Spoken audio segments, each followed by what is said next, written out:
Today, the CNLG, together with its main partners, notably Aegis Trust, would like to share with you the state of our collective efforts in the preservation and the conservation of the Gacaca archives. Gacaca courts were initiated in 2001.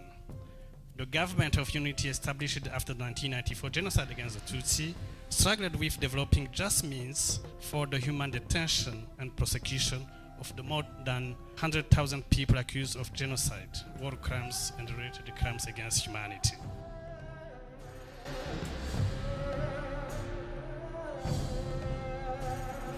I'm very pleased to be here this morning for this half-day, I can say, meeting on the future of Gacaca. And I commend CNLG and the Aegis Trust and all your partners for having organized this. Gacaca is our own homegrown solution that we used to solve such big problem we had in '94 after the genocide against the Tutsi.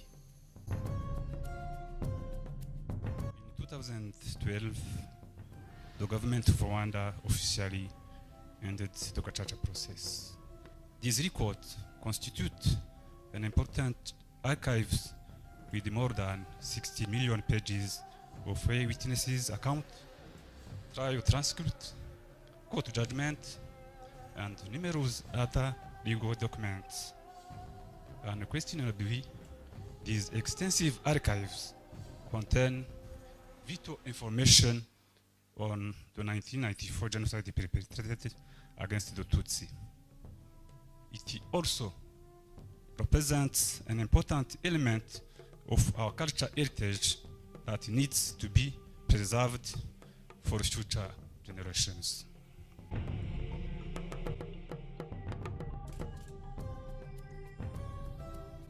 Thank you for this opportunity to be able, as an Aegis Trust and the partners, to present a 1.5-year work we have done on the Gacaca archive. It was a long process, but we still have more to do, just to clarify what needs to be done in this process. But I have to say that whatever we have today and where we are today, we want to share it with you. We have identified, we looked at what is the collection. And then after identifying collection, we also looked at what are their states, and then what are their conditions, but also what are the recommendations we can actually provide. Then after looking at the recommendation, we also working on a way forward. So how can we turn recommendation into a proper project, into implementation phase? We also looked at if we are able to turn the recommendation into implementation, how can we then sustain it? And then if we're sustaining, what the impact of the Gacaca archives. In this archive there are is a lot of information, a lot of data who can be used to reconstruct what happened 20 years ago. And that's again the unending dialogue between past and present. You always get new interpretations, you always find new ways to interpret it. Here 100 columns that enable the facility to actually organize itself as offices, as areas for testimonies, recording, as well as places for library, etc. Why 100 columns? The 100 columns will actually symbolize the 100 days. It's a large-scale project. It's 60 million documents plus mixed media, so the scale of it is huge. It's a different culture. It's a very complex and sensitive archive.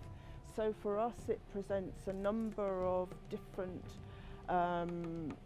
challenges, it presents a number of research questions that we want to explore. You know, it's just a really interesting project for us to be involved in, both for research and education, because we'll be providing some training as well for the staff.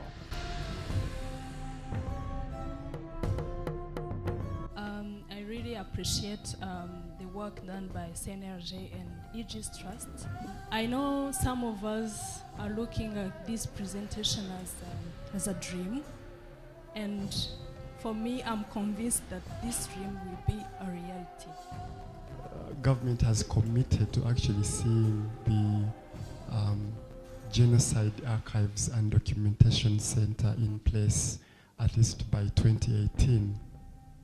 So that shows you that it will be taken care of when it comes to our prioritization in the justice sector.